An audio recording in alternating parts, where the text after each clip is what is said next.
Paul decided to surprise his girlfriend Iris. Blindfolded, he brought her to the opening ceremony of the Skyview restaurant tower. They uses the elevator to get to the highest floor in the building, but on getting in, they were told no table was available for them. Regardless of the fact that Paul had pulled some strings to make it happen, Paul still sought to make the day one she won't forget in a hurry. So, he took her to the rooftop for a marvelous view. The view from up there was magnificent, but it happened that Iris is scared of heights. While they were discussing, Iris noticed a little boy throwing a penny down. The penny headed straight to the ventilation shaft, halting its movement. Meanwhile, after proposing to Iris, Paul took her to the dance floor so they can celebrate it wholesomely. Unbeknownst to all of them on the dance floor, the glass beneath them was slowly breaking, but no one seemed to notice. Due to the pressure of the shaft on the penny, a gas heater leak was triggered. The people dancing stomped on the glass so hard that it shattered all of a sudden and many people fell to their grave. Paul held onto a shard of glass to keep him from falling. Iris tried to help him,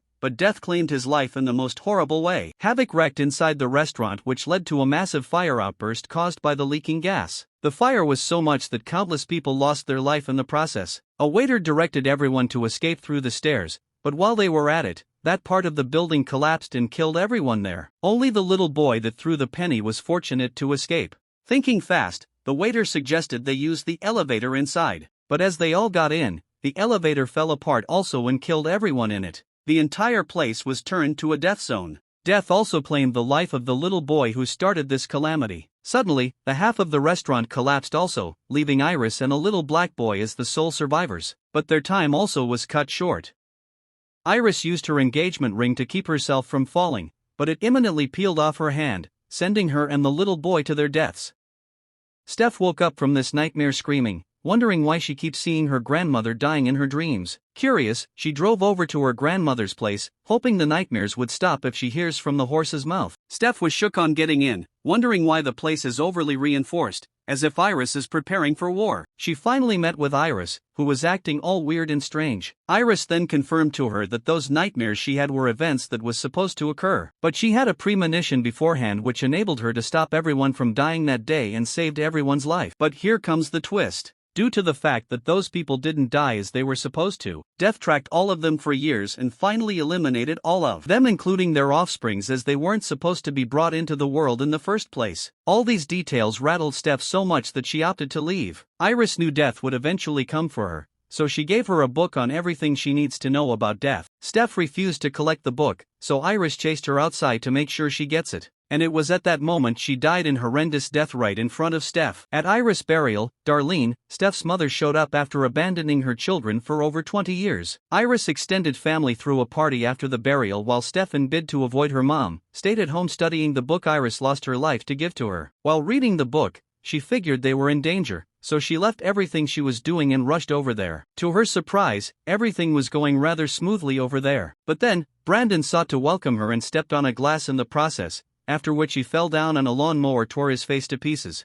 After this event, Steph tried to tell them that death is coming for all of them, highlighting pages from Iris's book as evidence, but they all didn't believe her and felt Iris has infected her with her madness. After work, Eric's boss told him to lock up the store, something he hasn't done before. While he was cleaning, a chain from the ceiling got stuck in his nose ring. With the fan entangling the chain and pulling it harder, a mysterious fire even began. Eric luckily pulled out the chain, but then he imminently fell into the fire. The next morning, Steph got worried she hasn't heard from Eric since yesterday, so she and Henry drove over to check on him on hearing his place of work caught fire. They were happy to see Eric in perfect condition with no bruises whatsoever. Then he explained it was his jacket that saved him from burning in flames.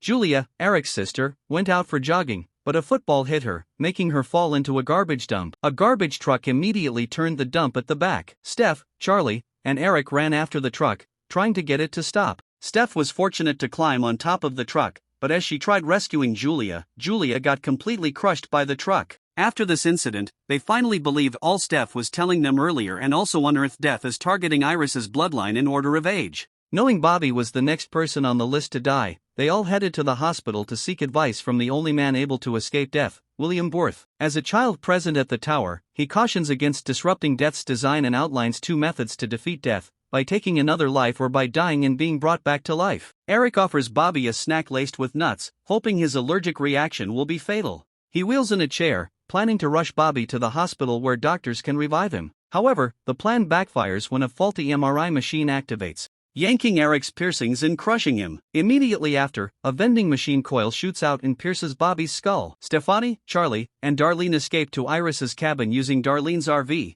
hoping to evade death. The RV crashes and Stefani's seatbelt becomes stuck. A chain reaction causes the cabin to explode, launching the RV into a body of water where Stefani starts to drown. Darlene pulls Charlie out and begs him to help Stefani just before a falling lamp post slices her in half. Charlie manages to free Stefani and brings her back with CPR. A week later, during Charlie's senior prom, the siblings come to the realization that Stefani had only lost consciousness during the drowning, not died. At that moment, a train crashes into the area, dislodging several logs that fall and crush both Stefani and Charlie, killing them instantly. Thanks for watching, guys. Please like, subscribe, and comment.